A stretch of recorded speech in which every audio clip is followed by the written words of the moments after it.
Hey, I'm Matt with Alligator Performance, and today we're going to yank the transmission on my personal truck.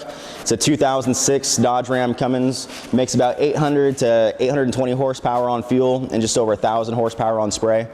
Has the ATS 3K, 5K compound kit, 180 horsepower injectors by Industrial Injection, dual CP3s, Colt Stage 3 cam, BD intercooler, tuning by Calibrated, and then all the other supporting mods, head studs, intake elbow, all that good stuff. My transmission's been acting up a little bit lately. It's been downshifting weird, it's been slipping, the oil smells a little bit burnt.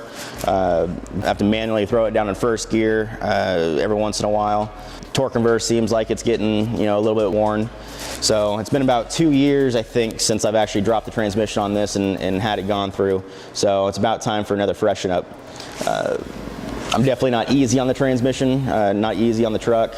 I like to play, so let's go ahead and get her up in the air, yank this transmission, and get it sent down to ATS on the road to the ATS transmission.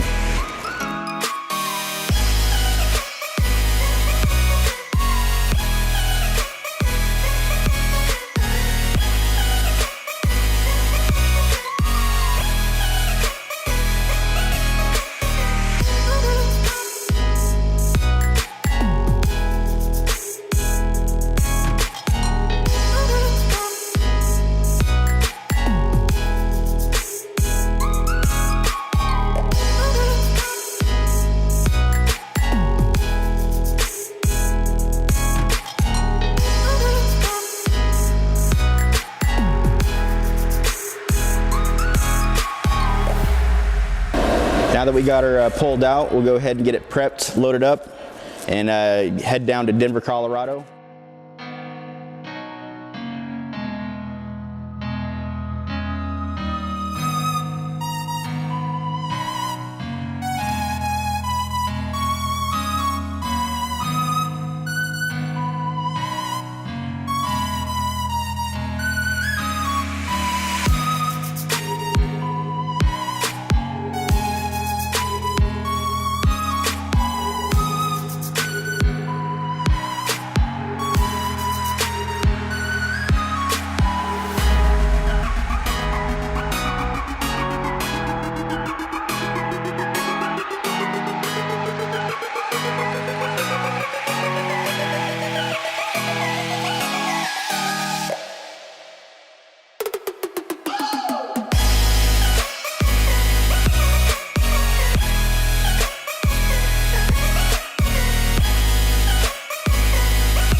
Alright, now we're at ATS Diesel, and we're going to run back to their tranny shop, go ahead and do a full teardown of my transmission, see if there's anything catastrophic. Beyond that, we're going to go ahead and get everything cleaned, prepped, painted, go to the valve body side of things, go ahead and build the valve body, go ahead and get the transmission built, cut the torque converter open, go ahead and restall that, and just kind of go through the whole transmission process.